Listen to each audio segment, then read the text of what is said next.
Way up in the highlands of Ethiopia, almost 2,500 meters above sea level, there's a place that just seems to defy all logic. It's an architectural marvel that was literally carved out of the earth. We're talking about the impossible churches of Lalibela. Just look at this. This is the Church of St. George, probably the most famous one in Lalibela. Now, your first thought is probably, wow, what a beautiful building rising up out of that courtyard. But here's the twist. That's not what's happening. The courtyard wasn't built around the church. The courtyard is the mountain, and the church is what was left behind. And that is the mystery at the very heart of this place. These aren't buildings in any way we normally think about them. They're basically giant sculptures created by hollowing out a mountain. So the questions are just as huge as the churches themselves.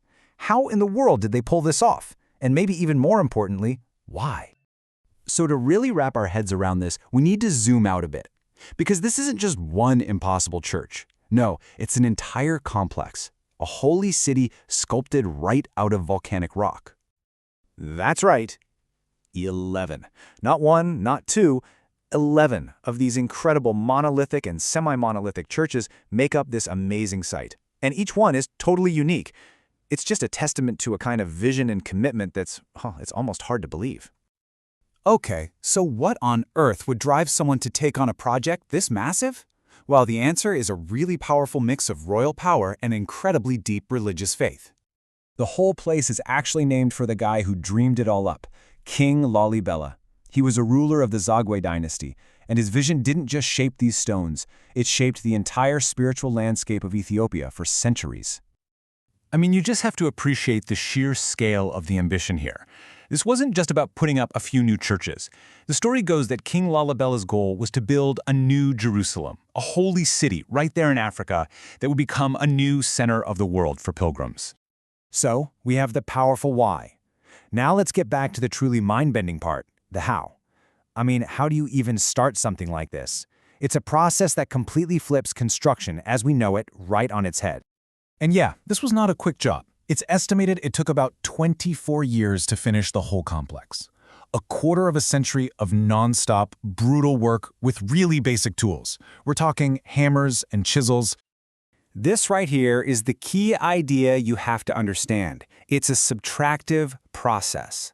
Think about it. Normally, we build by adding stuff, right? We stack bricks, we pour concrete. This is the exact opposite. The builders here removed every single piece of rock that wasn't the church.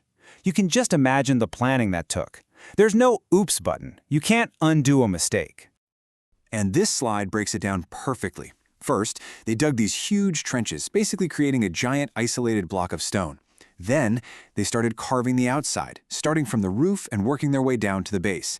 And only then, finally, did they tunnel inside to hollow out all the rooms, the windows, the columns, all from that one original piece of rock. It's just incredible. But here's something you really need to understand. This isn't some dusty old ruin. The story of Lalibela is still going. For more than 800 years, this has been a living, breathing center for the Ethiopian Orthodox Church. The way the site is laid out tells a story all on its own. You can see it split into two main groups, a northern one and a southern one, and they're separated by a channel they actually named the River Jordan.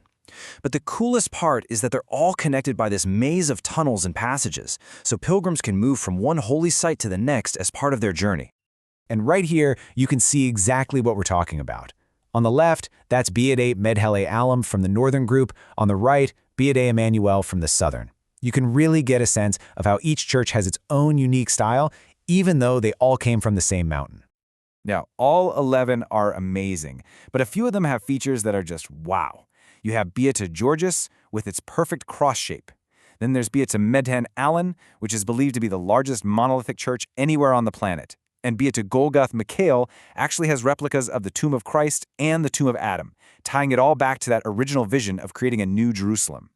And this is the heart of it, really. These churches are still filled with priests and worshipers.